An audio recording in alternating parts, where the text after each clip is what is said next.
Jigarthanda double S படத்தை வெற்றியை தொடர்ந்து அடுத்ததாக இயக்குனர் கார்த்திக் சுப்ராஜ் அவர்கள் நடிகர் சூர்யாவோட 44வது படத்தை இயக்குவார்னு அதிகாரப்பூர்வமாக சமீபத்தில் அறிவிக்கப்பட்டிருக்கு. கங்குவா படத்தோட போஸ்ட் ப்ரொடக்ஷன் பணிகள் எல்லாம் விறுவிறுப்பாக நடைபெற்று கொண்டிருக்கும் நிலையில் அடுத்ததாக சுதா கொங்கரா இயக்கத்தில் உருவாக இருக்கும் சூர்யாவோட 43வது படமான புறநானூறு படத்தில் சூர்யா நடிப்பார்னு எதிர்பார்க்கப்பட்டது. ஆனால் திடீர்னு புறநானூறு திரைப்படத்தோட பணிகள் எல்லாமே நிறுத்தி வைக்கப்பட்டிருக்கு. இதற்கு முக்கிய காரணம் சூர்யாவுக்கும் சுதாவுக்கும் இடையே உள்ள கருத்து வேறுபாடுன்னு கோலிவுட் வட்டாரத்தில் கிசுகிசுக்கப்படுது. புறநானூறு திரைப்படம் நிறுத்தி வைக்கப்பட்டதாக சில தகவல்கள் சமூக வலைதளங்களில் பரவிட்டு வந்தாலுமே கண்டிப்பாக இந்த படம் இன்னும் சில தினங்களில் தொடங்கும்னே சொல்லப்படுது. இதை கேட்டு வருத்தமடைந்த இவரது ரசிகர்களுக்கு உற்சாகப்படுத்தும் விதமாக சூர்யாவோட 44வது அப்டேட்டும் வெளிவந்திருக்கு.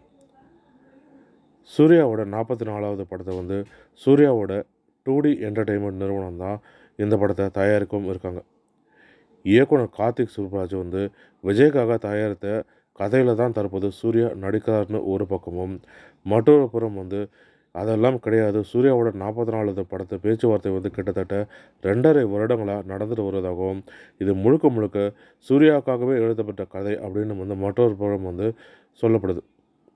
இந்த நிலையில் தற்போது சூர்யா 44வது படத்தை குறித்த ஒரு அப்டேட்டும் வெளிவந்திருக்கு. அது என்னென்னா, நடிகர் சூர்யா சம்பளமே வாங்காமல் இந்த படத்தில் நடிக்க இருக்காராம்.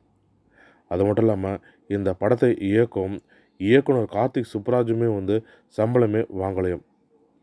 சம்பளமே வாங்காமல் இந்த படத்தையும் இயக்கவும் இருக்காங்களாம்.